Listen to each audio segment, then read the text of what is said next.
မာနတရားကိုလေ့လာသုံးသပ်ခြင်းတဲ့မာနဆိုတဲ့စကားလုံးက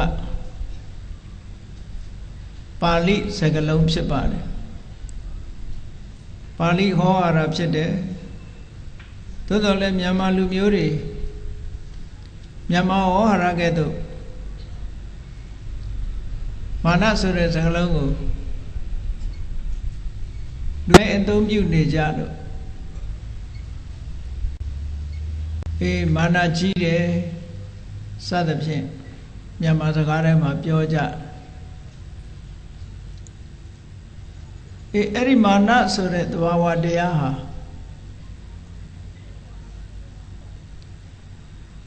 မိမိတို့စိတ်ထဲမှာဖြစ်ပြီးတော့ဘယ်ပုံဘယ်တဏ္ဍာရှိသလဲလို့လေ့လာသုံးသပ်ပြီးတော့ကြည့်ကြရအောင်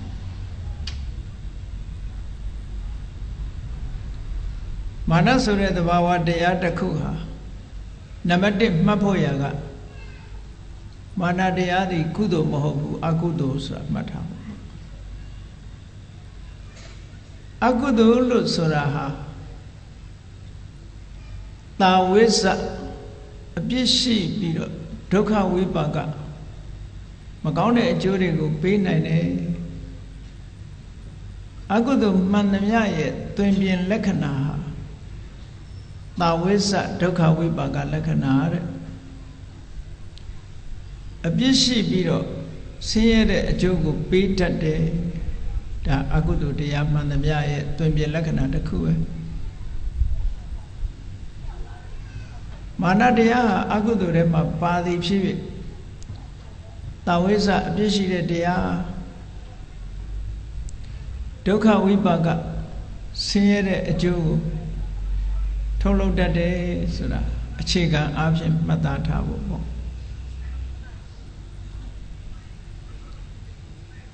ဒီမာနဆိုတဲ့သဘာဝတရားဟာလူတွေရဲ့စိတ်ထဲမှာဖြစ်ပေါ်လာတတ်တဲ့သဘာဝတရားပဲစိတ်ထဲမှာဖြစ်ပေါ်လာပြီးတော့နောက်ထိုမာနတရားရဲ့အရှိန်ကြောင့်လူရဲ့လှုပ်ရှားမှုအသွင်ပြင်တွေဟာတခြားအရာနဲ့မတူဘဲနဲ့ထူးထူးခြားခြားဖြစ်ပေါ်လာလေးရှိတတ်တယ်။ဒါကြောင့်မို့လူတွေကသိတာဒီလူကမာနကြီးတယ်ဒီလူကမောက်မာတယ်စသဖြင့်ပြောကြတာ။သူစိတ်ထဲမှာမာနဖြစ်နေတာကိုဘယ်လိုလုပ်သိရလဲလို့ဆိုရင်ထိုလူတယောက်ရဲ့ပြောပုံဆိုပုံထိုလူတယောက်ရဲ့အမှုအရာထိုလူတယောက်ရဲ့သွားလံလှုပ်ရှားဟန်ကိုကြည့်ပြီးတော့လူတွေကမာနရှိတယ်မာနမရှိဘူးနဲ့ပြောကြတာမာနသည်နန္တရားဖြစ်သည့်အတွက်ကြောင့်ပုံပန်းတရံမရှိဘူးသို့တော့ထိုမာနဖြစ်ပေါ်လျက်ရှိတဲ့ပုဂ္ဂိုလ်ရဲ့ပုံပန်းတရံကတော့တခြားပုံတရံနဲ့မတူဘဲနဲ့ထူးခြားနေတတ်တယ်တဲ့ဒါကြောင့်မို့မာနရှိမှန်သိကြရတယ်ပေါ့ပုဂ္ဂိုလ်တယောက်ပြောတဲ့စကားကိုကြည့်ပြီးတော့လေသုံးသပ်လို့ရတယ်အကဲခတ်လို့ရတယ်အမှုအရာလှုပ်ရှားတော်လာမှုကိုကြည့်ပြီးတော့လည်းပဲသုံးသပ်လို့ရတယ်အကဲခတ်လို့ရတယ်ပေါ့ကောင်းပြီမာနဆိုတဲ့သဘာဝတရားဟာလူတွေရဲ့စိတ်မှာဖြစ်တတ်တဲ့စေတသိက်တရားတစ်မျိုးပဲစေတသိက်တရားဆိုတော့အကုသိုလ်တရားလည်းဖြစ်သည့်အတွက်ကြောင့်ဒီမာနဟာဘယ်သဘာဝတရားတွေနဲ့တွဲဖက်ပြီးတော့ဖြစ်တတ်တုံးဆိုပါစို့မာနဟာလောဘနဲ့တွဲလာသလားဒေါသနဲ့တွဲလာသလားမောဟနဲ့တွဲလာသလားလို့လေးလသုံးသက်ကြည့်မယ်ဆိုလို့ရှိရင်အဘိဓမ္မာသဘောအရမောဟဆိုတာတော့အကုသိုလ်ဖြစ်သမျှမောဟဆိုတာရှိတယ်ဒါကြောင့်မို့မောဟကိုအဓိကထားမပြောတော့ဘူး လောဘနဲ့တွဲသလားဒေါသနဲ့တွဲသလားလို့ဆိုလို့ရှိရင်မာနရဲ့အခြေခံဟာလောဘနဲ့တွဲလာတာပါသို့တော်လည်းမာနကြီးတဲ့ပုဂ္ဂိုလ်ဟာစိတ်တူတယ်စိတ်ဆက်တယ်မောက်မာတယ်ဆိုတာတွေကိုကြည့်ရင်လောဘရဲ့သဘောတွေကိုမတွေ့ရဘဲနဲ့ဒေါသရဲ့အမူအရာမျိုးတွေတွေ့နေရတယ်သို့တော်လည်းဒီမာနဟာဒေါသနဲ့တွဲလာတာတော့မဟုတ်ဘူးလောဘနဲ့တွဲတာဘာကြောင့်လို့ဆိုတော့မာနရဲ့အခြေခံစိတ်ဓာတ်မှာကကိုယ့်ရဲ့အတ္တကိုယ့်ရဲ့အရည်အသွေးပေါ်မှာတွေ့တာကိုယ့်ရဲ့အရည်အသွေးတော်ပေါ်မှာကန့်ညိနေတာကိုယ့်ရဲ့အရည်အသွေးပေါ်မှာအထင်မြင်ပြုနေတာဆိုတော့မာနဟာလောဘသဘောတွေကိုအခြေခံလာတယ်တဲ့အဲ့ဒါကြောင့်မို့လို့အဘိဓမ္မာသဘောမှာမာနဖြစ်လာပြီဆိုရင်ထိုမာနတရားသည်လောဘနဲ့ပဲရှင်တွဲတယ်တဲ့လောဘနဲ့ရှင်တွဲလို့အဘိဓမ္မာသင်တဲ့ပုဂ္ဂိုလ်တွေကမာနဆိုတဲ့စေတသိက်တရားသည်ဒိဋ္ဌိကတဝိပယုတ်လို့ခေါ်တဲ့လောဘမှုစိတ်၄ခုနဲ့သာရှင်တယ်လို့ဒီလိုမှတ်ထားကြရတယ်ပေါ့ပြီးတော့မာနသည်ဒိဋ္ဌိနဲ့လည်းရှင်တွဲခြင်းမရှိဘူးမာနရှိနေတဲ့အခိုက်မှာမှားယွင်းတဲ့အယူဆတရားပေါ်မှာမှားယွင်းတော့အယူဆလို့ခေါ်တဲ့ဒိဋ္ဌိနဲ့ရှင်တွဲနေမှုမရှိဘူး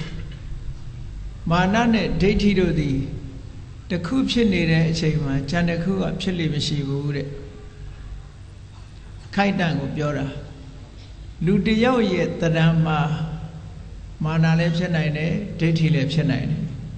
သို့တော့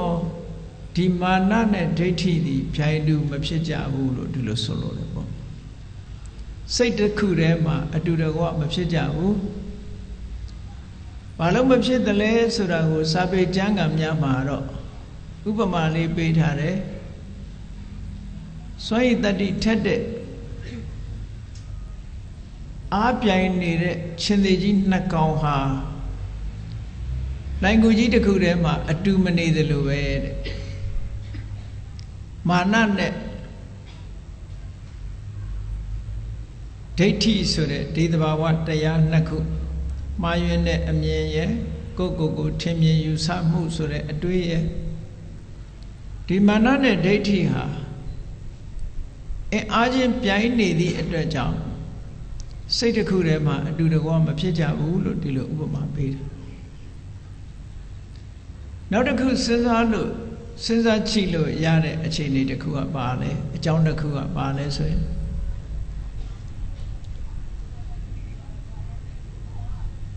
သဘာဝတရားနှစ်ခုဟာစိတ်တစ်ခုထဲမှာပြိုင်တူဖြစ်တယ်လို့ဆိုတဲ့နေရာမှာတူလေးတူရှိရတတ်တယ်တူလေးတူကဘာလဲလို့ဆိုရင်ဖြစ်ရဌာနာချင်းတူရမယ်အာယုံပြုရခြင်းတူရမယ်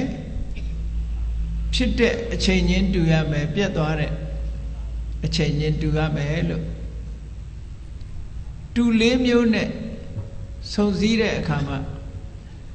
ခုသောစိတ်ထဲမှာဖြစ်ကြတယ်လို့ဒီလိုပြောရတယ်မာနနဲ့ဒိဋ္ဌိကအာယုံချင်းမတူကြဘူးအာယုံချင်းမတူဘူးဆိုလို့ရှိရင်လည်းပြိုင်လို့မဖြစ်နိုင်ဒါကြည့်လေသဘာဝတရားနှစ်ခုဟာတစ်ခုကတောင်တွေးနေတယ်တစ်ခုကမြောက်တွေးတယ်ဆိုလို့ရှိရင်ဘယ်တော့မှပြိုင်လို့မဖြစ်နိုင်ဘူးမာနဆိုတဲ့သဘာဝတရားရဲ့အာယုံကမိမိရဲ့အရည်အသွေးထင်မြင်ယူဆချက်မိမိရဲ့အရည်အသွေးကိုအာယုံပြုတယ်ကိုယ့်ရဲ့အရည်ချင်းကိုအာယုံပြုတယ်အရည်ချင်းဆိုတာကောင်းတဲ့အရည်ချင်းရှိတယ်ညံ့တဲ့အရည်ချင်းရှိတယ်ကောင်းတဲ့အရည်ချင်းပဲဖြစ်စေညံ့တဲ့အရည်ချင်းပဲဖြစ်စေ မာနကအာယုံပြုတာကောင်းတဲ့အရေးချင်းညံ့တဲ့အရေးချင်းကိုအာယုံပြုတယ်လို့ဒီလိုမှတ်ဒိဋ္ဌိဆိုတာကြတော့အရေးချင်းကိုအာယုံမပြုဘူးအယူအဆအတွေးခေါ်တစ်ခုကိုအာယုံပြုတယ်တဲ့ view ကိုအာယုံပြုတယ်ပေါ့နော်သူ့ရဲ့အယူအဆအတွေးခေါ် philosophy သူ့ရဲ့ထင်မြင်ယူဆချက်ကိုအာယုံပြုတယ်ဒါကြောင့်မလို့မာနနဲ့ဒိဋ္ဌိဟာအာယုံချင်းမတူသည့်အတွက်ကြောင့်လည်းပဲစိတ်တစ်ခုထဲမှာမရှင်ဘူးလို့ဒီလိုပြောလို့ရတယ်သို့သောစာပေကျမ်းဂန်ထဲမှာတော့အားပြိုင်နေတဲ့ရှင်သေကြီးနှစ်ကောင်ဟာလှိုင်ကူတစ်ခုထဲမှာအတူတကွမနေကြဘူးလို့ဒီလိုဥပမာပေးပြောထားတယ်အကြီးချင်းချင်းပြိုင်နေလို့အတူတကွမဖြစ်ဘူးလို့ဒီလိုပြောတာကောင်းပြီမာနရဲ့အဓိပ္ပာယ်ကဘာလဲစာပေကျမ်းဂန်များကမာနကိုဖွင့်တဲ့အခါမှာမညတိတိမာနောမညတိ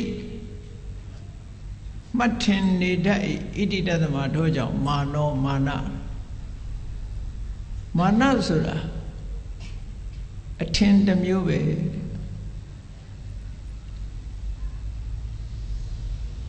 အကြောင်းတစ်ခုကိုအမိပြုပြီးတော့ထင်မြင်ယူဆချက်ထင်မြင်ချက်တွေးထင်ချက်ဒါမာနဘာနဲ့တွေးထင်လို့ဆိုစဉ်းစားကြည့်လေလူတွေကမာနဖြစ်ပြီးဆိုလို့ရှိရင်ဘယ်ပေါ်မှာအခြေခံတော့သူတွေးမိတဲ့အချက်တွေပေါ်မှာအခြေခံတယ်တွေးထင်မှုတွေပေါ်မှာအခြေခံတယ်သူ့မှာပိုင်ဆိုင်တဲ့ပစ္စည်းဥစ္စာတွေကိုတွေးပြီးတော့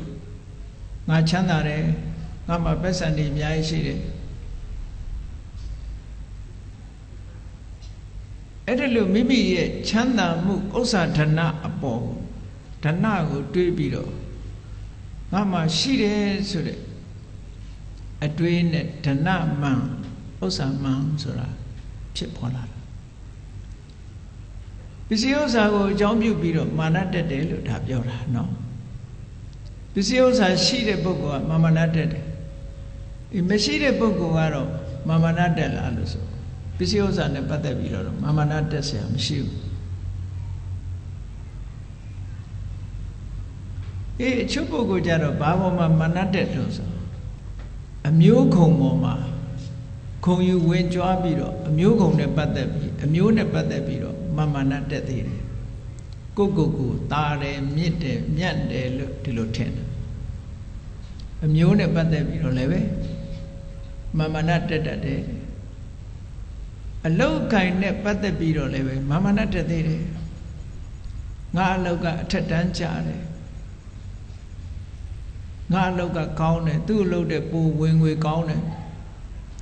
သူ့တဲ့ယာဓုကြီးတယ်ဆင့်မြင့်တယ်ဟောဒါတွေကိုတွေးပြီးတော့လည်းပဲမာနဆိုဖြစ်ပေါ်လာတတ်တယ်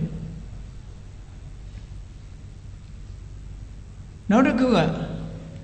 ပညာရနဲ့ပတ်သက်ပြီးတော့လည်းမာနဖြစ်တတ်တယ်ကိုတတ်တဲ့ပညာနဲ့ပတ်သက်ပြီးတော့ငါကတက္ကသိုလ်ကထိကကြီးပဲတက္ကသိုလ်ပါမောက္ခကြီးပဲဘာဘွဲ့ရထားတယ်စသဖြင့်ပေါ့ပညာနဲ့ပတ်သက်ပြီးတော့လည်းပဲမာနတွေတက်လာတတ်တယ်ဟောအရေးချင်းတွေကိုတွေးထင်ပြီးတော့ကိုသားတယ်လုံနိုင်တယ်စွန့်နိုင်တယ်ဆိုတဲ့အနေအထားတွေကိုကြည့်ပြီးတော့မာနဆိုတာဝင်လာတတ်တယ်တဲ့မာနတရားဖြစ်ပုံကိုပြောတာနော်ထိုမာနတရားဟာယုတ်ဝေဒနာတင်ညာသင်္ခါရလို့ခေါ်တယ်သင်္ခါရဝိညာဉ်လို့ခေါ်တယ်လူရဲ့ခန္ဓာ၅ပါးနဲ့ပတ်သက်ပြီးတော့လေမာနဖြစ်သေးတာဧသောဟမတ္တမိဒါငါပဲငါဖြစ်တယ်ငါဟာဆိုတဲ့အထင်ဟာအင်မတန်မှအခြေခိုင်တဲ့အထင်တစ်ခုပဲ ငါဆိုတဲ့အထင်ကိုအခြေပြုပြီးတော့ကျန်တဲ့ဓနမန်နေတက်တယ်နော်ရုပ်ဆင်းအင်္ဂါသူများတဲ့ချောလို့ရှိရင်လည်းအလှမှန်တက်တယ်ပညာတွေသူများတဲ့ပိုတက်လို့ရှိရင်လည်းပညာမှန်တက်တယ်ယာဓုကသူများတဲ့ပိုမြင့်တယ်လို့ရှိရင်လည်းယာဓုဌာဏန္တရမှန်ဒီလိုဟာတွေတက်လာတတ်တယ်အဲ့ဒါမာနဖြစ်ပေါ်ခြင်းအကြောင်းတွေပဲဒါတက်စရာအကြောင်းရှိတိုင်းတက်သလားလို့ဆိုတော့တက်စရာအကြောင်းရှိတိုင်းတော့မတက်ဘူးတတိထားတတ်တဲ့ပုဂ္ဂိုလ်တွေမှာမတက်ဘူးတတိထားတယ်ဆိုတာဒီနေရာမှာယောနိသောမနတိကာရအမတ်တရားကိုဆင်ញင်တွေးတောတတ်တဲ့ပုဂ္ဂိုလ်ကြတော့ပစ္စည်းဥစ္စာရှိလေဓနမှာမတက်ဘူးရုပ်ဆင်းအင်္ဂါလှပချုံမောလဲအလှမှာမတက်ဘူးယာဓုအဆင့်တန်းမြင့်လဲယာဓုမှာမတက်ဘူးပညာတွေဘလောက်တတ်တတ်ပညာမှာမတက်ဘူးတဲ့မတက်တဲ့ပုဂ္ဂိုလ်ကြတယ်ဘာဖြစ်လို့မတက်တယ်လဲဆိုရင်သူ့မှာအထိုက်အလျောက်ယောနိသောမနတိကာရမှန်မှန်ကန်ကန်စဉ်းစားတတ်တာလေးရှိနေတယ်ပေါ့ယောနိသောမနတိကာရကိုမှန်ကန်သောနိလန်းဖြင့်စိတ်ထဲမှာနှလုံးထားခြင်းအင်္ဂလိပ်လိုတော့ wise attention လို့ပြန်လေးရှိတယ် attention လို့ wise attention လိမ္မာပန်းတဲ့အတွေ့အသိဉာဏ်ပါတဲ့အတွေ့ရှိတဲ့ပုဂ္ဂိုလ်ဟာမမနာမဖြစ်ဘူးဘယ်လိုတွေးတော့ပစ္စည်းဥစ္စာဆိုတာမြဲတဲ့အရာတွေမဟုတ်ဘူးဒီကနေ့ပစ္စည်းဥစ္စာတွေချမ်းသာပြီမဲ့နေ့ဖြင့်ငါကြတော့လူမွဲဖြစ်ခြင်းဖြစ်သွားတာပစ္စည်းဥစ္စာတွေဟာအထင်ကြီးစရာဘာတစ်ခုမှမရှိဘူးလို့ဟောဒီအတွေ့မျိုးတွေးပြီးမာမနာတက်စရာမရှိဘူးဘလောက်ချမ်းသာချမ်းသာမာမနာမတက်ဘူးအလှမှန်ဆိုတာလဲနုပြိုတဲ့အရွယ်လေးပဲနုပြိုခြင်းသည်အိုမင်းခြင်းလင်နောက်ဆုံးရှိတယ်လို့လူတိုင်းဟာတနေ့တခြားအိုမင်းလာကြတယ်ဆိုတဲ့မှန်ကန်တဲ့အတွေးကလေးရှိလာလို့ရှင်အလှမှန်ဆိုတာလည်းမတက်ဘူးယာဓုဌာဏန္တရနဲ့ပတ်သက်လာလို့ရှင်လေယာဓုဆိုတာမြဲတာမဟုတ်ဘူးမမြဲတဲ့အရာပေါ်မှာငါအထင်မှတ်အထင်ကြီးနေလို့မဖြစ်ဘူးအခိုက်အတန့်ရှိတဲ့နေရာလေးပဲအခိုက်အတန့်ပဲလို့ဆိုတဲ့အတွေးလေးဝင်ထားလို့ရှင်လေမတက်တော့ဘူး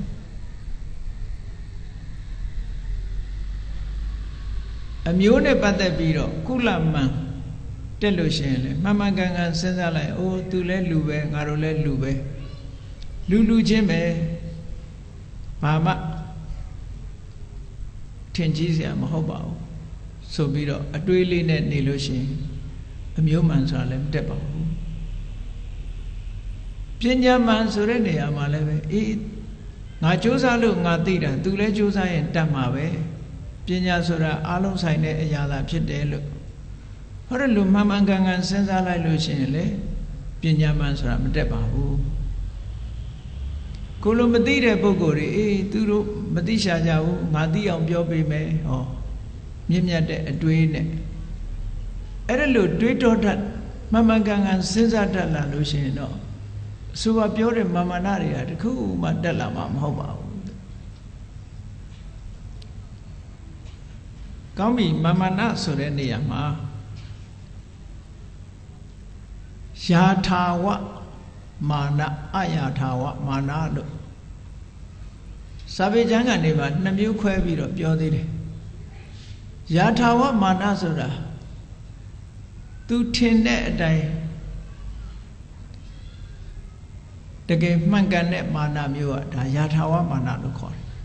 မှန်ကန်တဲ့အရာပေါ်မှာအခြေခံပြီးတော့ဖြစ်တဲ့မာနဒီမျိုးမှာသူအချမ်းသာဆုံးပစ္စည်းဥစ္စာတွေချမ်းသာဆုံးသူအချမ်းသာဆုံးဖြစ်လို့သူကိုယ်သူပစ္စည်းဥစ္စာပေါ်မှာမန်တက်ရဲ့ဒါယထာဝမာန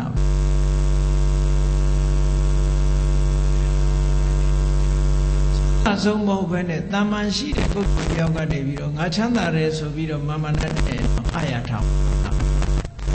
မဟုတ်ဘဲနဲ့နေတဲ့မာမနခေါ်တာပေါ့နော်မဟုတ်တာမမှန်တာကိုအခြေခံရင်အယာထာဝယာထာဝဆိုတဲ့စကားလုံးကယထာဝယထာဘုဒ္ဓတို့လိုပဲအဓိပ္ပာယ်ရယာထာဝအမှန်ကန်ပေါ်မှာအခြေခံပြီးတော့ဖြစ်လို့ရှင်ယာထာဝမာနမမှန်မကန်တာကိုအခြေပြုပြီးတော့ဖြစ်ပေါ်လာလို့ရှင်အယာထာဝမာနတဲ့တချို့ကမရှိဘဲနဲ့အရှိလောက်တာတွေကအများကြီးလေဒါကြောင့်မို့အဲ့လိုပုဂ္ဂိုလ်တွေကြတော့လူကြွားလို့ပြောကြတယ်မဟုတ်လားကြွားဝါပြီးတော့ပြောတယ်ပတ်စံမရှိပဲပတ်စံရှိကြအောင်ဆောင်းတယ်အဲ့ဒါကြတော့မာနတယ်မကတော့သူကြတော့မာယာတို့တာထေးယာတို့ဆိုတဲ့အကုသိုလ်တရားတွေပါဝင်လာမာနကစောစောကပြောခဲ့တယ်လောဘနဲ့တွဲဖြစ်တာလို့ဆိုတော့ဟောတာထေးယာဆိုတဲ့တရားဝင်လာပြီဆိုလို့ရှိရင်တာထေးယာဆိုကောက်ကျစ်ဆင်းလဲကောက်ကျစ်ဆင်းလာတာဆိုတော့ကိုယ်မှမရှိတဲ့အရာနဲ့ဂုံလုတ်တယ်မဟုတ်တာနဲ့ဂုံလုတ်တယ်မမှန်တာနဲ့ဂုံလုတ်တယ်အဲ့ဒါတာထေးယာလို့ခေါ်တယ်မမှန်မကန်ပေါ်မှာအခြေခံပြီးတော့ဂုံလုတ်တာကတာထေးယာအဲ့ဒီအည်အချင်းမရှိတဲ့အည်အချင်းပေါ်မှာရှိတယ်လို့အထင်မြင်ရောက်တာကမာနတဲ့ဟောသဘာဝတရားလေးတွေကဒီလိုရှိတယ်နော်မာယာဆိုတာကတော့ရှိတဲ့အပြစ်ကိုဖုံးတာရှိတဲ့အပြစ်ကိုမရှိအောင်ဆောင်တာကိုလှုပ်ထားတဲ့အပြစ်တစ်ခုကိုသူများမသိစေချင်တယ်ဖုံးကွယ်တာမာယာလို့ပြောတယ်အေးကောင်းပြီမမမကန္တာပေါ်မှာအခြေပြုလို့ရှင်အာယထာဝမာနမှန်ကန်မှုပေါ်မှာအခြေပြုတယ်ဆိုရင်ယာထာဝမာနသူကသူပညာအတတ်ဆုံးမို့သူများတွေလည်းတာတယ်ဘွဲတွေလည်းအများကြီးရထားတယ်သူများတွေလည်းတာတယ်တာလို့တာတယ်လို့မာနဖြစ်ထားကြတော့ဒါယာထာဝမာနလို့ပြောယာထာဝမာနဟုတ်တယ်သူကသူအထင်မြင်ရောက်တိုင်းတကယ်လည်းရှိတယ်တကယ်လည်းတာတယ်ပညာလည်းတကယ်တော်တယ်ဆိုလို့ရှိရင်ဒါယာထာဝမာနဘယ်မာနပဲဖြစ်ဖြစ်အကုသိုလ်ပဲမှန်ကန်တဲ့ပေါ်မှာအခြေခံတဲ့မာနပဲဖြစ်စေမမှန်ကန်တဲ့အခြေပေါ်အရာပေါ်မှာအခြေခံတဲ့ပဲမာနဖြစ်စေမာနဟုသမျှအကုသိုလ်တာဝိဇ္ဇဒုက္ခဝိပါကလက္ခဏာအပြစ်ရှိပြီးတော့မကောင်းတဲ့အကျိုးပေးတတ်တယ်အတိုင်းအတာတစ်ခုအရာပေါ့အတိုင်းအတာတစ်ခုအရာမကောင်းတဲ့အကျိုးထုတ်လို့တတ်တယ်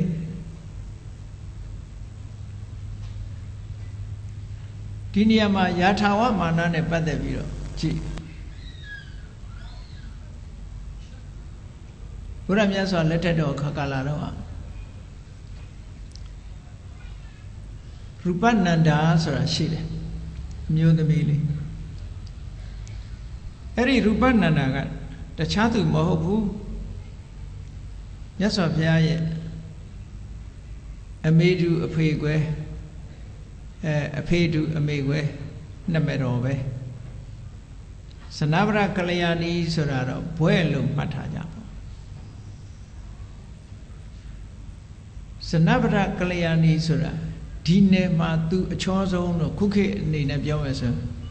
Miss Universe ပေါ့အလှမဲ့ရွေးထားတာအဲ့ဒီအဓိပ္ပာယ်မျိုးရှိတယ်နော်သို့တော့မြန်မာလူမျိုးတွေကသိကြတာစနဗရကလျာဏီစနဗရကလျာဏီနဲ့သိတယ်စနဗရကလျာဏီရဲ့အဓိပ္ပာယ်ကဒီနယ်မှာသူအလှဆုံးပေါ့ခုခေတ်ရွေးတယ်ဆိုရင်ဟုတ်လားတိုင်းအလှမဲ့တို့မြို့အလှမဲ့တို့ကမ္ဘာအလှမဲ့တို့ရွေးတာမျိုးလို့ပေါ့စနဗရကလျာဏီမူလနာမည်ကအဘိရူပနန္ဒာအဲ့ဒီအဘိရူပနန္ဒာကသူ့ကိုယ်သူအချောဆုံးလို့ဆိုပြီးတော့အလှမှန်တက်နေတာသူနဲ့မောင်နှမအရင်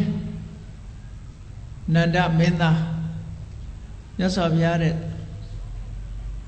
နေ့ရက်သုံးလောက်ငဲတယ်အရကလည်းပဲလက်နှစ်သက်လောက်နှစ်သက်သုံးသက်လောက်အရနှိမ့်နေမြတ်စွာဘုရားည ညီကိုဆိုတော့တူတာပေါ့ဖះနဲ့ရုပ်အမတန်တူတယ်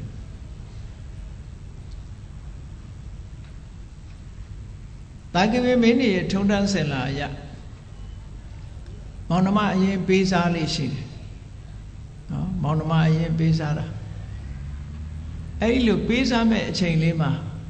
မင်္ဂလာပွဲတွေဆင်ပြင်ပြီးတဲ့အချိန်မှာမြတ်စွာဘုရားကညီတော်နန္ဒမင်းသားကိုခေါ်ပြီးတော့သင်္ကန်းကိုပေးတယ်ဒါအလုံးသိတဲ့ဇာလမ်းပဲအဲ့အဘိရူပနန္ဒာစနဗရကလျာဏီဘွဲရအဘိရူပနန္ဒာဟာသူ့ရုပ်ပုံမှာသူကအမတန်မှတန်ဖိုးထားတယ်ဆိုပါစို့သူအလှဆုံးဆိုပြီးတော့သူမာနတအားကြီးတယ်နောက်ပိုင်းရောက်လာတဲ့အခါကျတော့နန္ဒမင်းသားလည်းသင်္ကန်းဝတ်သွားတယ်ခမည်းတော်သုတ်တော်ရဏမင်းတရားကြီးနတ်ရဆန်သွားတယ်နတ်ရဆန်တယ်ဆိုတာဘယင်သေးလို့ပြောတာပါသို့တော့ခမည်းတော်သုတ်တော်ရဏမင်းကြီးကမြတ်စွာဘုရားတရားနာပြီးတော့ယဟန္တာကြီးဖြစ်သွားတာဘယင်ဘဝနဲ့ပဲယဟန္တာဖြစ်ပြီးတော့ပြိဋိဘံဆန်သွားတယ်လို့ပြောအောင်ပါအဲသုတ်တော်ရဏမင်းတရားကြီးမရှိတဲ့အခါမှာမိတွေတော်ခေါရမီကဘိက္ခုနီဝတ်ခွင့်တောင်းတာနန်းတော်မှာမနေဘဲနဲ့ဘိက္ခုနီဝတ်ခွင့်တောင်းတော့နောက်ဆုံးမှမြတ်စွာဘုရားခွင့်ပြုလိုက်တယ်ဆိုပါစို့နန်းတော်မှာဘသူကြံရစ်တုံဆိုရင်အဲ့ဒီဇနဗရကလျာဏီကြံရစ်တယ်ကြံရစ်တော့အမေလည်းမရှိဘူးအဖေလည်းမရှိဘူးသူ့ရဲ့မောင်အရင်လည်းမရှိဘူးမောင်အဖေတူအမေကွယ်မောင်ကလည်းဖျားဖြစ်မရှိဘူးတူကလေးဖြစ်တဲ့ရာဟုလာလည်းမရှိဘူးရောင်းမတော်တဲ့ရတော်ရရာလည်းမရှိဘူးပေါ့သင်္ကန်းဝတ်နေကြစဉ်းစားကြည့်ပေါ့အိမ်မှာသူတယောက်တည်းပဲနေကြတော့ဆွေမျိုးတွေခင်တာနဲ့သူလည်းသင်္ကန်းဝတ်လိုက်တယ်ပေါ့ဘိက္ခုနီလှုပ်လိုက်တယ်သို့တော့ဘိက္ခုနီလှုပ်ပြီမဲ့လို့အလှမှန်မချဘူးတဲ့မြတ်စွာဘုရားကဟောလို့ရှိရင်ဘလောက်လှတဲ့ရုပ်ပဲဖြစ်ဖြစ်ရုပ်ခန္ဓာကိုယ်ကြီးတွေဟာအတုပမတင့်တယ်ဘူးလို့မြတ်စွာဘုရားဟောတယ်အဲ့ဒါကိုမကြိုက်ဘူးသူကအတုပလို့ဟောတာမကြိုက်ဘူးဒီကနေ့မြန်မာပြည်မှာတော့လူသေးရုပ်လောင်းကိုမှအတုပလို့ခေါ်တာမြတ်စွာဘုရားကအဲ့လိုမဟုတ်ဘူးခန္ဓာကိုယ်ဟာမတင့်တယ်လို့အတုပလို့ပြောတာမတင့်တယ်ဘူးဆိုတာတွေးကြည့်ပေါ့ခန္ဓာကိုယ်မှာကိုးပေါက်ဓာရအမာဝအမာဆိုတာအနာနဲ့နှိုင်းရှင်ပြီးတော့ပြောထားတာမျက်စိကထွက်တဲ့ဟာမွေးကြိုင်တာတခုမှမရှိဘူးနှာခေါင်းကထွက်တာမွေးကြိုင်လို့သိမ့်ထားစရာတခုမှမရှိနော်နားကထွက်တာမွေးကြိုင်လို့သိမ့်ထားစရာတခုမှမရှိခန္ဓင်းကထွက်တာမွေးကြိုင်လို့သိမ့်ထားစရာမရှိဘယ်ကထွက်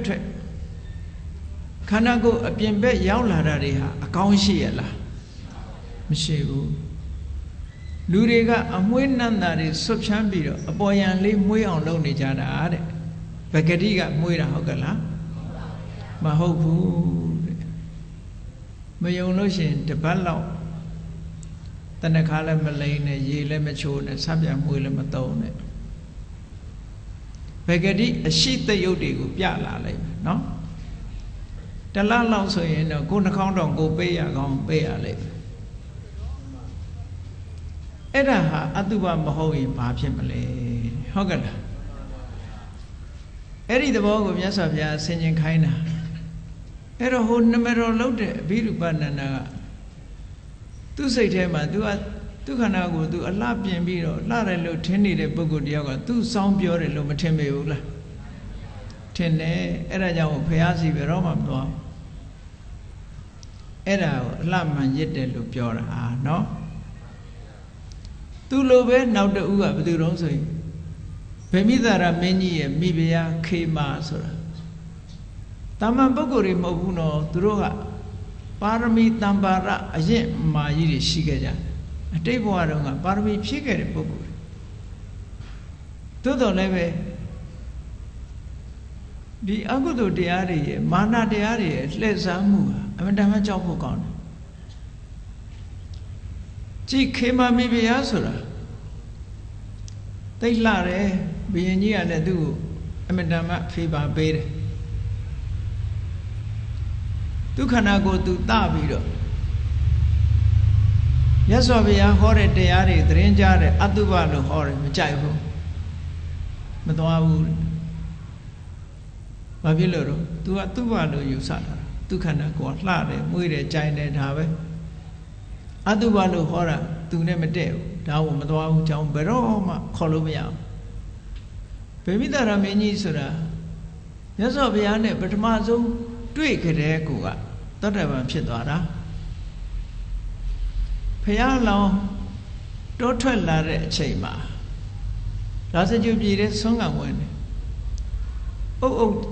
တဲတဲဖြစ်တယ်ရာဇဂုမြို့ထဲမှာဘာဖြစ်လို့လဲဆိုတော့အဲ့ဒီခေတ်တုန်းကသာသနာပေါင်းဝင်နေဆိုတာအသက်အရွယ်ကြီးတဲ့ပုဂ္ဂိုလ်တွေဝင်ကြတာလေအတော်လေးအရွယ်ရောက်တဲ့အခါမှာဒီယသိသူတော်စင်ဖြစ်ဝတ်ကြတယ်ပေါ့အခုဒီကိုယ်တော်က29နှစ်ပဲရှိသေးတယ်လူငယ်လူရွယ်လေးရုပ်ကလည်းအမတန်ချောတယ်ယသိဝတ်ယသိလို့သူတော်စင်လို့ဝတ်ပြီးတော့အိမ်တကာလှည့်ပြီးတော့တပိတ်နဲ့ဆွမ်းခံတယ်သူတို့စကားနဲ့ပြောမယ်ဆိုရင်တောင်းတာပေါ့ထမင်းတောင်းတာပဲဆွမ်းခံတယ်ဆိုတဲ့အဓိပ္ပာယ်ကဒါရှင်ကျေးတဲ့အသုံးပေါ့နော်ဘိက္ခုဆိုတဲ့အဓိပ္ပာယ်ကိုကတောင်းစားသူလို့အဓိပ္ပာယ်တစ်ခါရတယ်တချို့နေရာဖွင့်ထားတာရှိတယ်အိန္ဒိယနိုင်ငံမှာရှိတဲ့တောင်းစားတွေကသူတို့ကိုသူတို့ဘိက္ခုလို့ခေါ်တယ်ဟောဒါကြောင့်မို့ယဟန်တွေကင်တဲ့တပိတ်ကိုနိုင်ငံသားတွေက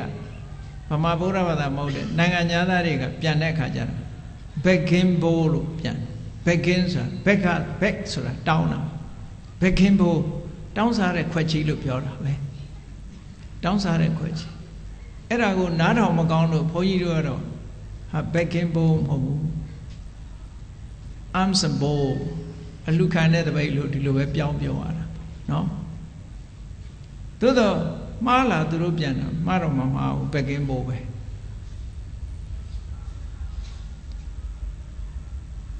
အကောင်းပြီဖះလောင်းလေးတောထွက်လာတဲ့အခါလူကလည်းရုပ်ကချောချောအမတန်ချောတယ်အသက်ကလည်းငယ်တယ်တခြားနေရာမှာဆိုမတွေ့ရတဲ့ပုဂ္ဂိုလ်မျိုးပေါ့အဲ့ဒါကြောင့်မို့လို့မြို့ကမြင်တဲ့လူတွေကလှုပ်နဲ့ဝိုင်းအောင်ကြတာပေါ့လမ်းမှာလူတွေတအားစီပြီးတော့သူ့နောက်ကဝိုင်းလိုက်လာကြဘုရင်ကြီးကနန်းတော်ဘုံကလှမ်းကြည့်မြင်ရတော့တမန်ကိုလွတ်ပြီးတော့စုံစမ်းခိုင်းတယ်ဒါဘယ်သူလဲဆိုတာသိအောင်စုံစမ်းဆိုသူက၄-၅အိမ်လောက်ဆုံးခံပြီးတော့ပျောက်သွားသူတပိတ်ထဲမှာစားလောက်ရုံရတာနဲ့ရှေ့ဆက်မသွားတော့ပြန်ထွက်သွားလူတွေကလည်းဝိုင်းအောင်ကြအဲ့တော့ပြန်ထွက်သွားတော့တောထဲထွက်သွားပန္နဝဆိုတဲ့တောင်ချေမှာတစ်ပင်ရိပ်လေးအောက်မှာထိုင်ပြီးတော့ဆွမ်းစားနေနောက်ရောက်ခံလိုက်လာတဲ့လူကအဲ့ဒီမှာဘုရားလောင်းကိုတွေ့တော့သူကဘုရင်ကြီးစီသတင်းပုတ်ခိုင်းလိုက်တယ်မျက်ခြေပြတ်သွားမှဆိုလို့သူကစောင့်ပြီးတယောက်ကိုလွှတ်လိုက်တယ်အဲ့ဒီလူနာမဘုရားလောင်းနာမခွာဘူးဘုရင်ကြီးကအားချင်းလိုက်လာဒီပုဂ္ဂိုလ်နဲ့တွေ့ချင်တယ်အားချင်းလိုက်လာပြီးတော့မေးတယ်ဘယ်ကလဲဘယ်ကလာတာလဲဘာဖြစ်လို့ဒီဝတ်လာတာလဲနဲ့မျိုးစုံမေးတဲ့အခါသူကပြောတယ်ဟိုးဟိမွန်တာတောင်ချေကတာကွေမင်းမျိုးတွေကပါတဲ့ကာမဂုဏ်အာယုန်တွေကိုဆက်ဆုပ်ယုံမုန်းပြီးတော့သူတော်စင်ဘဝကိုကူးပြောင်းလာတာပါလို့ဘုရားလောင်းကရှင်းပြောတော့ဗေမိတာရသူအသက်ကလည်းရွယ်တူလောက်ဆိုသိချီညိုတယ်စိတ်ထဲမှာသိချင်တတ်တဲ့ဒီကိုယ်တော်လေဘုရားပြောတယ်ဗေမိတာရကသူဘာပြောတော့ဆိုရင်တောထွက်ပြီးတော့တရားမကျင့်ပါနဲ့တဲ့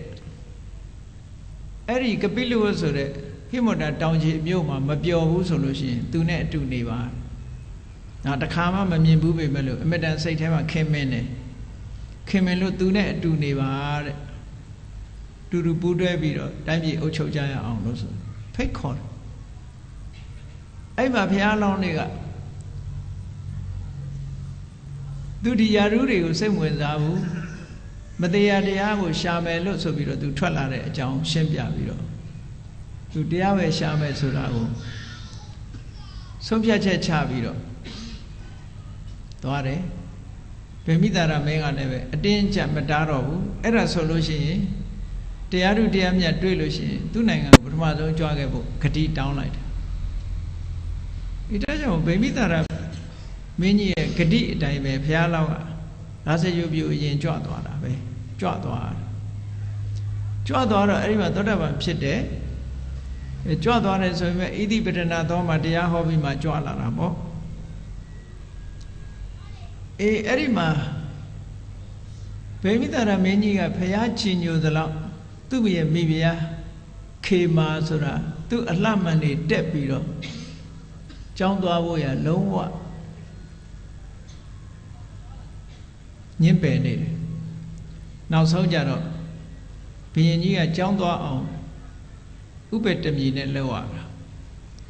တိုင်းပြည်မှာအစိုးရတွေ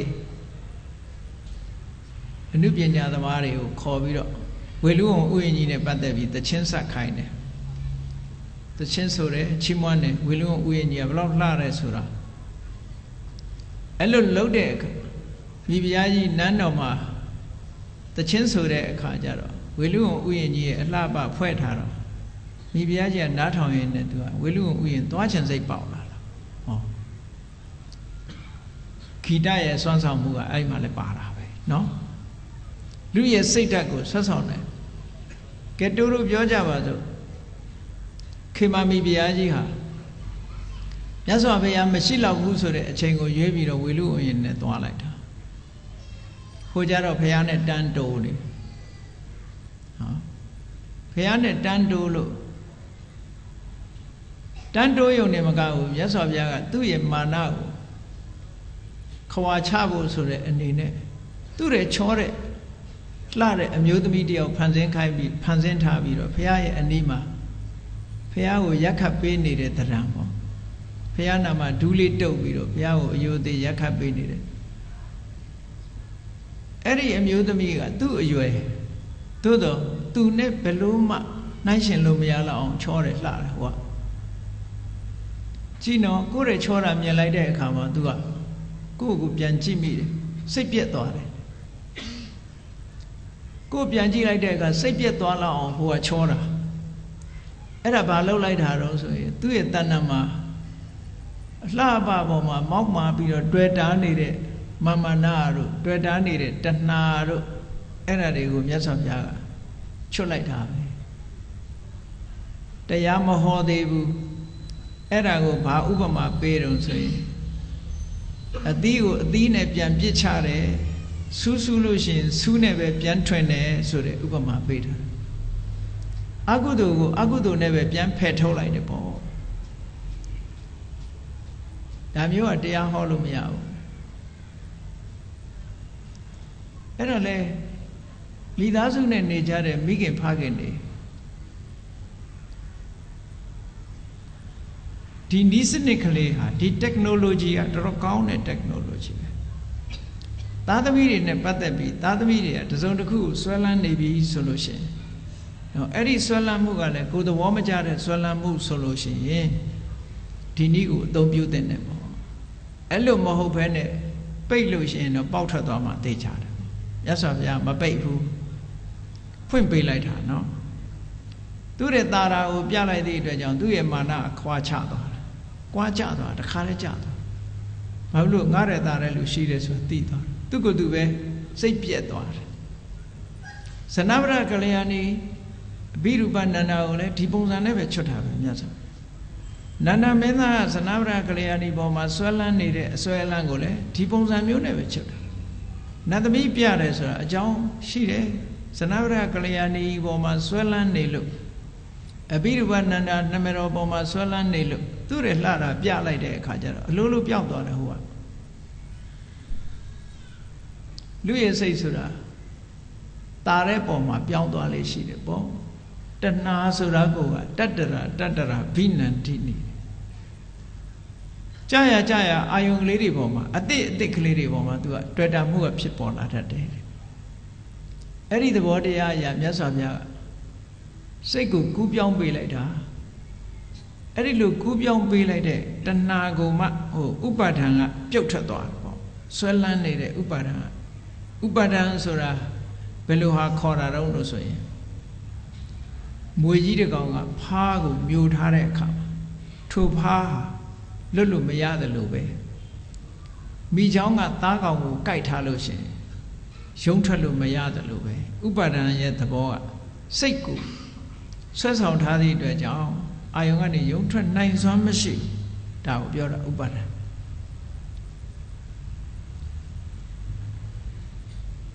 အဲ့ဒီဥပါဒံကိုဘာနဲ့ချွတ်လိုက်တော့ဆိုရင်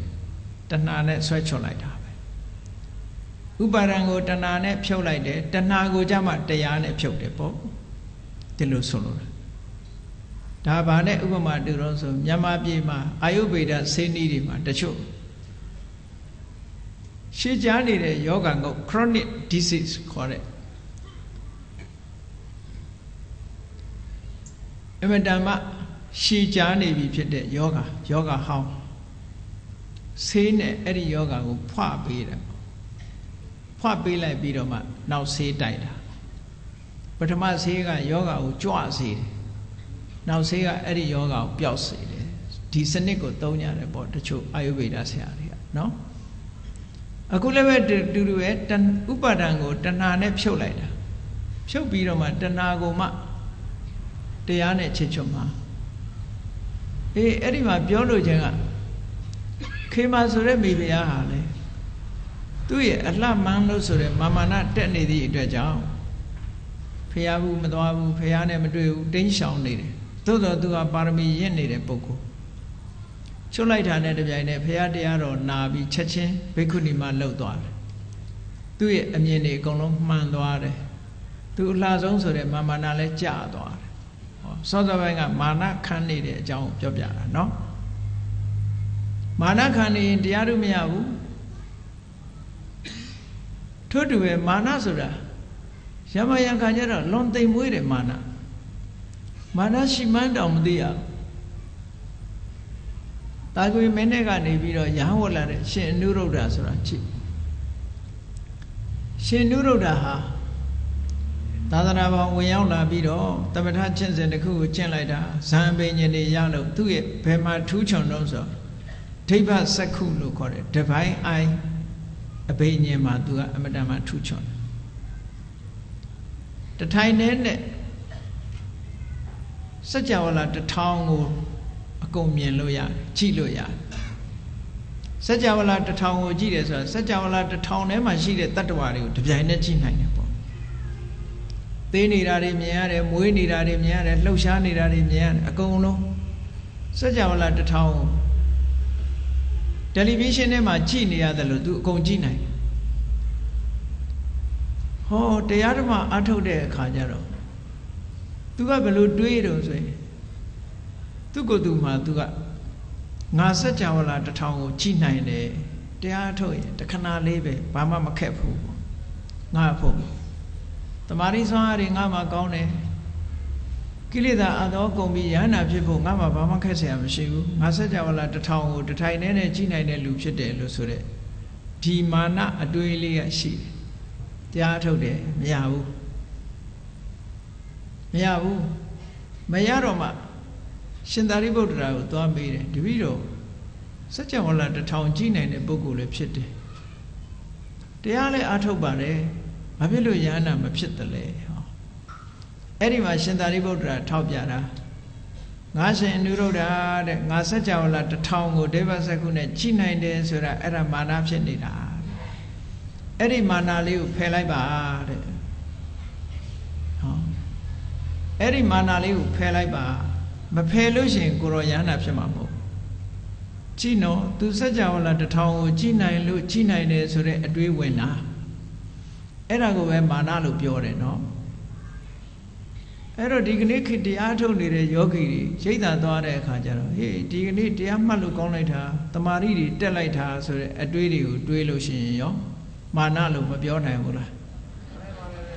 ငါကဉာဏ်စင်နာပြီးနေပြီရိတ်သာဘယ်နှခေါက်ရောက်ပြီးပြီဆိုတဲ့အတွေးတွေတွေးရင်ရောကိုယ့်ရဲ့အည်သွေးဟာသူများတဲ့ตาတယ်လို့စိတ်ထဲမှာထင်းနေရောမာနလို့ခေါ်တယ်အဲ့ဒါလေးကအစင်းမြင့်နဲ့မက်ဖို့ရဖို့ရအတွက်အဟံတာတစ်ခုဖြစ်တယ်ဆိုတော့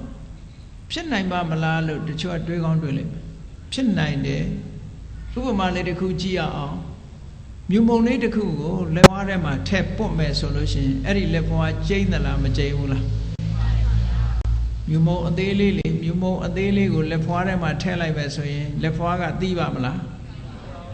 အဲ့ဒီမြူမုံလေးကိုမျက်လုံးနဲ့ထည့်ရင်ဘယ်နဲ့နေပါမလဲမျက်လုံးနဲ့ထည့်ရင်မျက်ရည်ထွက်လာမှာပဲဟုတ်ကလားလက်ဖွားထဲထည့်ရင်တော့သိတောင်သိချင်မှသိမယ်မျက်စိထဲထည့်လိုက်ပဲဆိုလို့ရှိရင်ကိုလုကုလုမဖြစ်ပေဘူးလားအေးထို့တူပဲရှင်နုရုဒ္ဓမှာရှိတဲ့မာနမျိုးလေးကတာမန်ပုဂ္ဂိုလ်ကိုမာနလို့တော့မခေါ်တော့ဘူးသို့တော့အရတ္တမေရတ္တဖို့ယဟနာဖြစ်ဖို့ကြတော့မျက်စိထဲရောက်သွားတဲ့မြူမုံလိုပဲခိုးလုကုလုဖြစ်နေတယ်ဟုတ်ကလား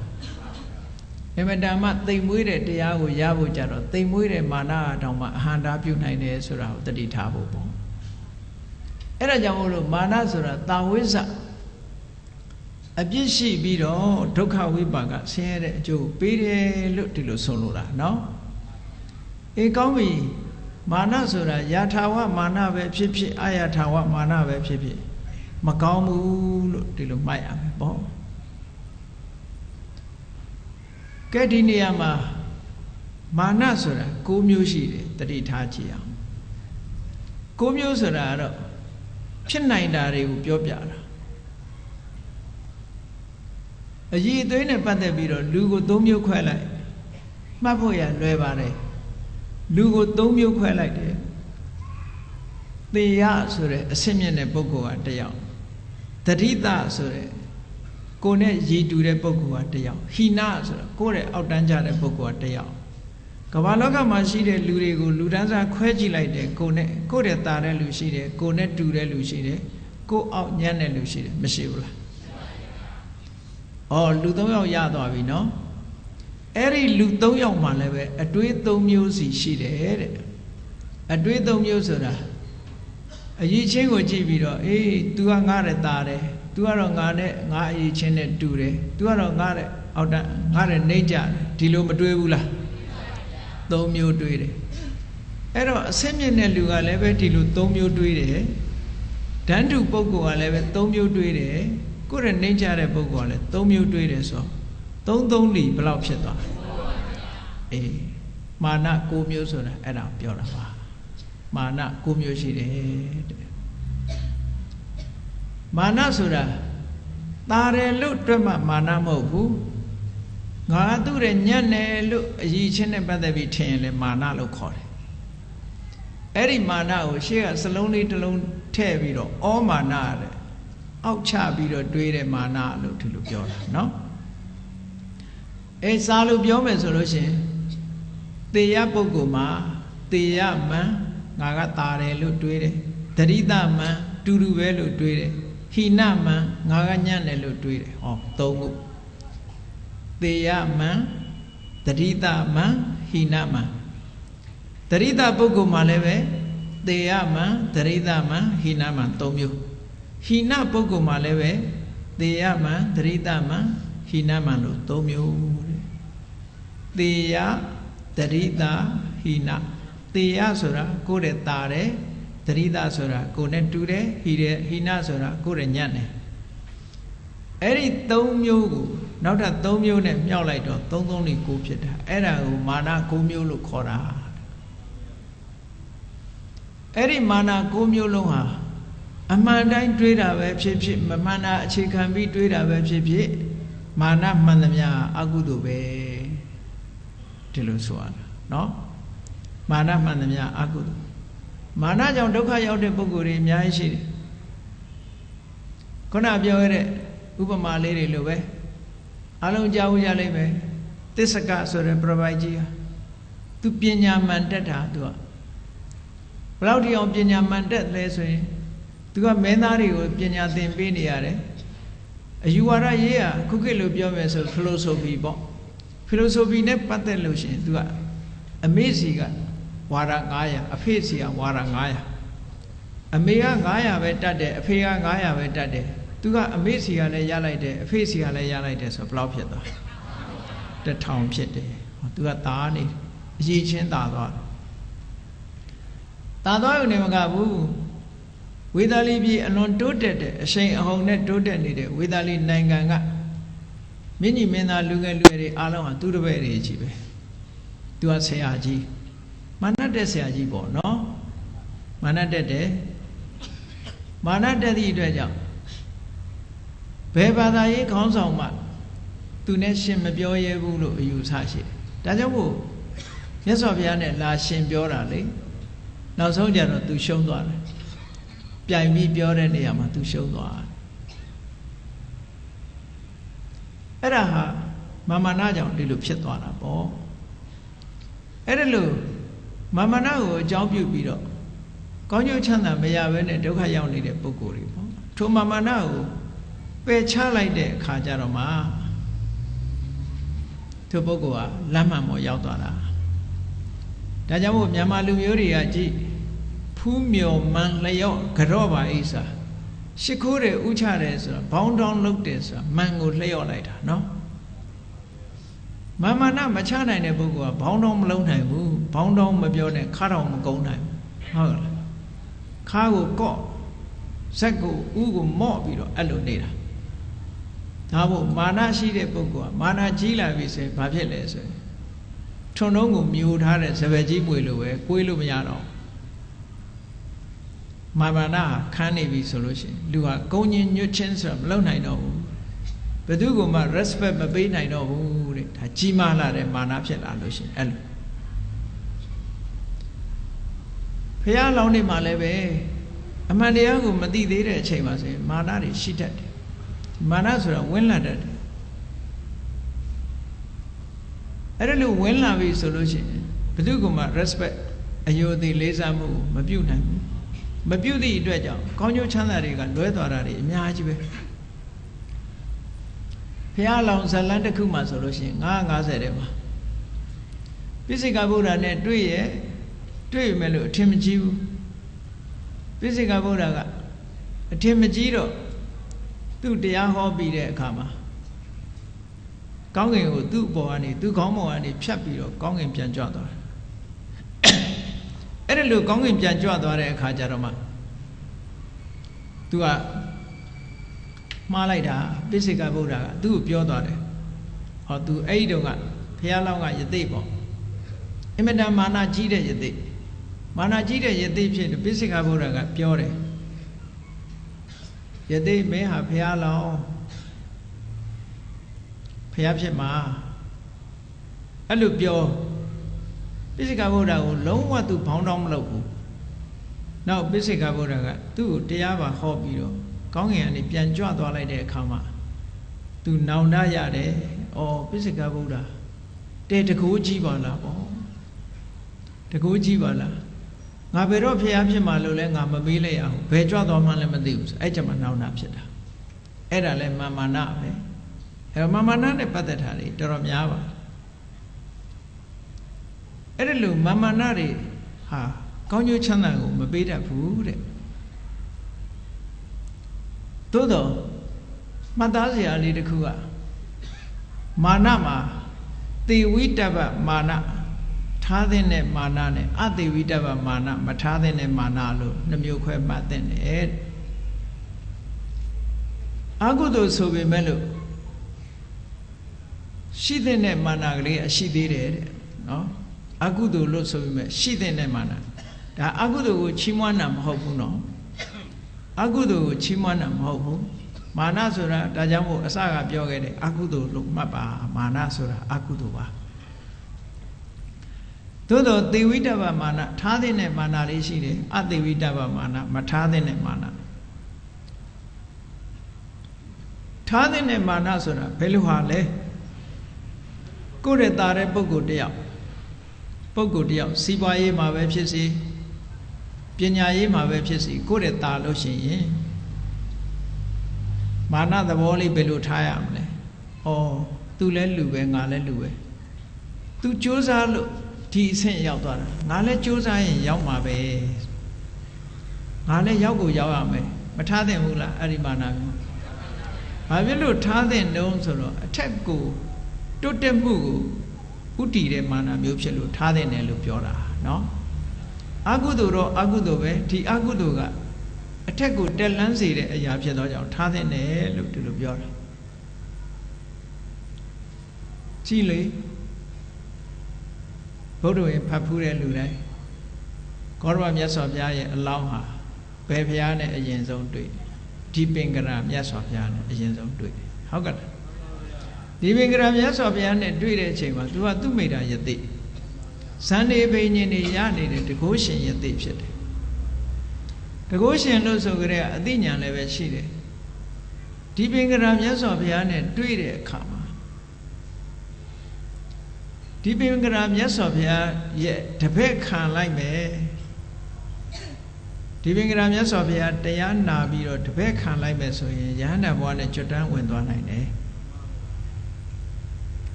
သို့တော့သူများတပည့်မလှုပ်ချင်တာသူများတပည့်မလှုပ်ချင်ဘူးအရက်စကားပြောမယ်ဆိုရင်တပည့်မခံဘူးဟုတ်ကဲ့လားဘုရားကိုမကြည်ညိုတာမဟုတ်ဘူး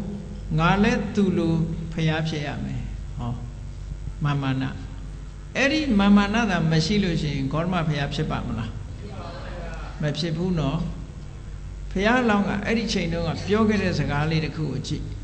ဂိမေဧကေနတိနေနပုရိသေနဓမ္မတတိနာ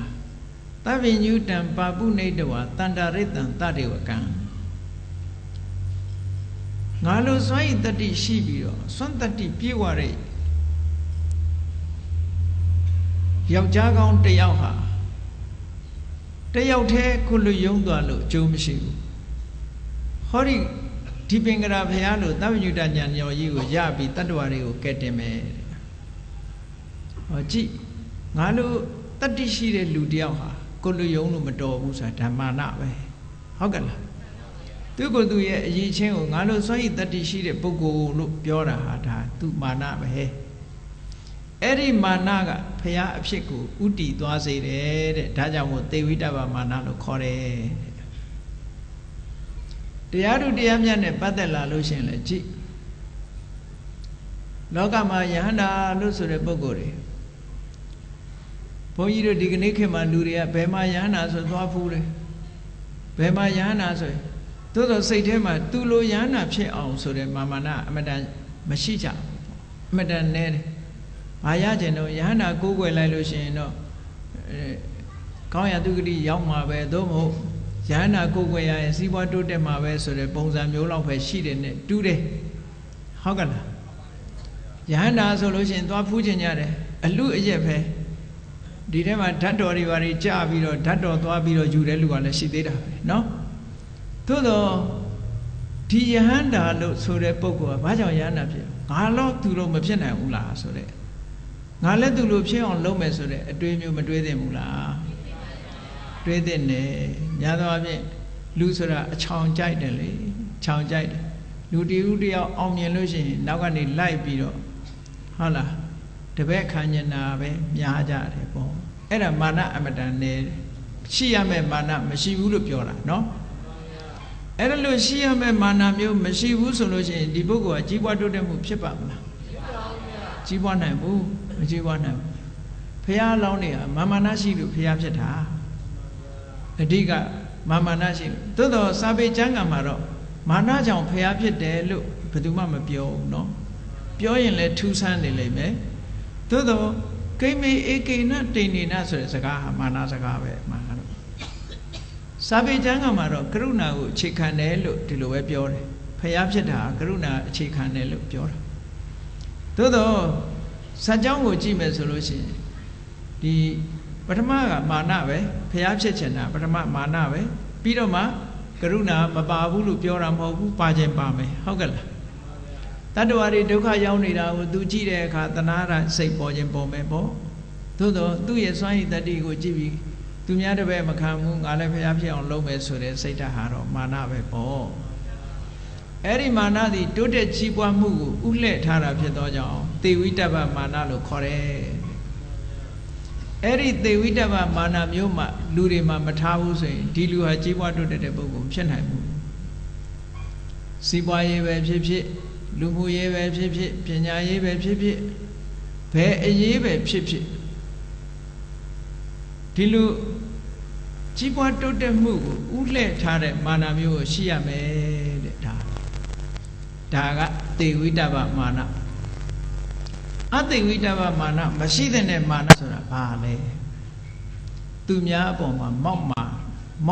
မာဆက်ဆံစေတတ်တဲ့မာနဟေးငါကသူတို့တဲ့အမျိုးမြတ်တယ်ငါကသူများတဲ့ဥစ္စာ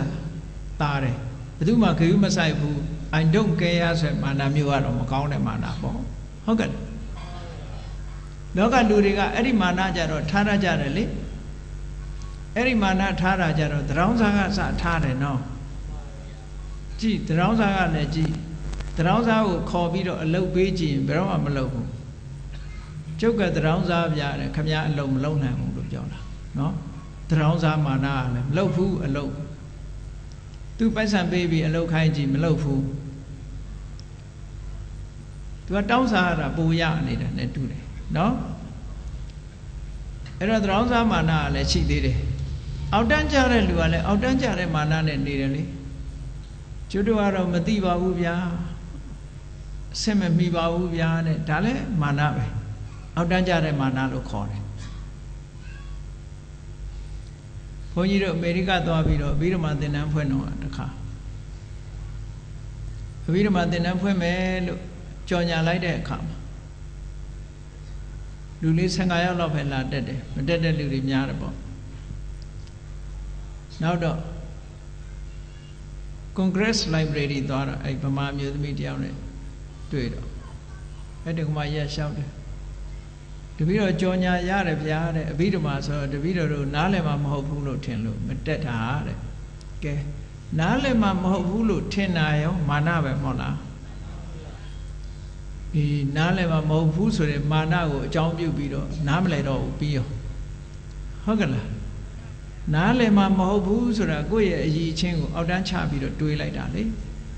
အဲ့ဒီမာနရဲ့ဆိုးကျိုးပဲအဘိဓမ္မာမတတ်လိုက်ရဘူးမသိလိုက်ရတော့ဘူးပေါ့အေးဒါကြောင့်မို့လို့တေယမာနဆိုတာလည်းမကောင်းဘူးငါတာတယ်လို့ဆိုတဲ့မာနလည်းမကောင်းဘူးတရိသမာနငါနဲ့သူတူတူပဲဘာမှမထူးဘူးဆိုတဲ့မာနလည်းမကောင်းဘူးဟိနမာနငါကတော့ညံ့တယ်ဆိုတဲ့မာနလည်းမကောင်းဘူးလေဘယ်မာနမှအဲ့ဒီလိုအတွေးခေါ်မာနမျိုးဟာကောင်းကျိုးချမ်းသာကိုဥလှည့်သွားစေတတ်တဲ့မာနမရှိဘူးဟေးသူတောင်နားလဲသေးတာငါလည်းနားလဲအောင်လုပ်အောင်သူတောင်တတ်သေးတာသူလဲလူပဲငါလဲလူပဲသူစ조사ရင်ရရင်ငါလဲစ조사လို့ရဟုတ်လားပြောကြတယ်မဟုတ်လားသူလဲမျက်စိနှလုံးငါလဲမျက်စိနှလုံးသူလဲပခုံးနှစ်ခက်ဖက်ပေါ်မှာဥခေါင်းပေါက်တယ်ငါလဲပခုံးနှစ်ခက်ဖက်ကြားမှာဥခေါင်းပေါက်တယ်ဆိုတဲ့အတွေးမျိုးနဲ့သူတောင်ဖြစ်ရင်ငါလည်းဖြစ်ရမယ်ဆိုတဲ့အတွေးမျိုးကမထားသင့်ဘူးလားအဲ့ဒီမာနမျိုးကမှခေါဏကကောင်းတဲ့ဘက်ကိုဥလိသွားတဲ့မာနဖြစ်လို့သေဝိတ္တပမာနတဲ့ကျန်တဲ့မာနမျိုးတွေကကောင်းတဲ့ဘက်ကိုဥလှည့်မလာတဲ့အပြင်ဆိုးတဲ့ဘက်ကိုဥလှည့်သွားစေတာလို့မာနသည်ပင်ကိုကအကုသိုလ်ဖြစ်တဲ့အပြင်မကောင်းတဲ့ဆိုးရုပ်ဘက်ကိုဥလှည့်သွားတယ်ဆိုလို့ရှိရင်ပိုဆိုးတော့မပေါ်ပိုဆိုးတဲ့မာနဖြစ်သွားတာပေါ့မိဝဲတိုက်တဲ့မာနကကောင်းတဲ့ဘက်ကိုဥလှည့်သွားသည့်အတွက်ကြောင့်တဘာဝအားဖြင့်အကုသိုလ်ဖြစ်တော်လဲပဲအဲ့ဒီအကုသိုလ်ကိုအခြေခံပြီးတော့ကုသိုလ်ဖြစ်သွားတာဒါဥပနိဒေယပစ္စည်းလို့ခေါ်တယ်အကုသိုလ်ကလည်းကုသိုလ်ဖြစ်တာပဲမတူတဲ့နေရာကနေပြီးတော့ကောင်းတဲ့အကျိုးဖြစ်ထွန်းစေနိုင်တယ်ဒါသဘာဝကြမတူတာတွေကိုအများကြီးထုတ်လုပ်တယ်အကြောင်းတရားကတူတာမှထုတ်လုပ်တာမဟုတ်တချို့ကပြောတယ်ဇနေတိသရိတံပါကံဆိုအကုန်တူတူကြီးလို့ဒီလိုတော့ပြောလို့မရဟုတ်ကဲ့လားကြည့်မျိုးစိတ်လေးကထုတ်လုပ်လိုက်တာလေးတခုပဲစဉ်းစားကြည့်မျိုးစိတ်လေးကနေပြီးတော့ထုတ်လုပ်တဲ့အမြင့်ကိုမျိုးစိတ်ကဖြစ်တယ်ဟုတ်ကဲ့လား အညောက်ကလေးကိုမျိုးစေ့ကဖြစ်တယ်အကိုင်းအခက်ကလေးတွေမျိုးစေ့ကဖြစ်လာတယ်အပွင့်လေးတွေမျိုးစေ့ကဖြစ်လာတယ်အသီးလည်းမျိုးစေ့ကဖြစ်လာတယ်အဲ့ဒီအသီးထဲမှာပါတဲ့အစိကသာမျိုးစေ့နဲ့တူတယ်ကျန်တာတွေကတူရဲ့လားမတူဘူးတဲ့ရွှွညွန်ထဲမှာပေါက်တဲ့ကြာပန်းလေးပဲကြည့်အောင်ရွှွညွန်ကအလွန်ညစ်ပတ်တယ်အနံ့ကတော့မနံမေဘူးလားသို့တော့အဲ့ဒီရွှွညွန်နဲ့ပေါက်တဲ့ကြာပန်းလေးကြတော့ဘလောက်လှတော့ဟုတ်ကလားအင်မတန်မှတန်ရှင်းပြီးတော့အင်မတန်မှသင်ပြတ်တဲ့အမွှေးရှိတယ်တူရဲ့လားမတူဘူးအဲ့ဒါလို့ခုနကပြောတဲ့ဒီသေဝိတ္တပမာနကိုအခြေခံပြီးတော့ရလာတဲ့အရည်အသွေးတွေဟာဂျပန်လေးလိုပဲပေါ့မာနဆိုတာကတော့ရွှွညွန်နဲ့အလားတန်တူတယ်အဲ့ဒီရွှွညွန်နဲ့မှပေါက်လာတဲ့ဂျပန်လေးကပွင့်လာတဲ့ဂျပန်လေးဟာတော့ခုနကမာနကိုအခြေခံလိုက်လို့ရလာတဲ့ပန်းပွင့်နဲ့မတူပဲဘူးလားရလာတာအမတန်မှမွန်မြတ်တယ်ဒါကြောင့်မို့အကုသိုလ်ကိုအခြေခံလဲကုသိုလ်ဖြစ်တယ်ဆိုတာဒါပြောတာနော်အဆိုးကနေအကောင်းဖြစ်အောင်လုပ်တယ်အေးဒါကြောင့်မို့တရားချစ်ခင်သီရောစဉ်ပြိဿတ်တို့သည်ဒီကနေ့မာနအကြောင်းသိကောင်းစရာများကိုထို့တရားကမှထုံးလုပ်ပြီးတော့ဘုန်းကြီးတို့ဟောလို့ပြီးပါပြီဒါကြောင့်မို့လို့မာနတရားကိုလေ့လာသုံးသပ်ခြင်းလို့ဆိုတဲ့တရားဒီမှာပဲညီကုန်းချုပ်ပါပြီဒါကြောင့်တရားချစ်ခင်သီရောစဉ်ပြိဿတ်တို့သည်ကောင်းတဲ့ဘက်ကိုဥလီသွားတဲ့မာနတရားမျိုးမွေးပြီးတော့မကောင်းတဲ့ဘက်ကိုဥလီစေတတ်တဲ့မာနတရားမျိုးမထားစေပဲမိမိတဏ္ဍာမှာမဖြစ်ပွားစေပဲတတိကြီးစွာထား၍မိမိဘဝတိုးတက်အောင်ဆောင်ရွက်နိုင်ကြပါစေကုန်သတည်း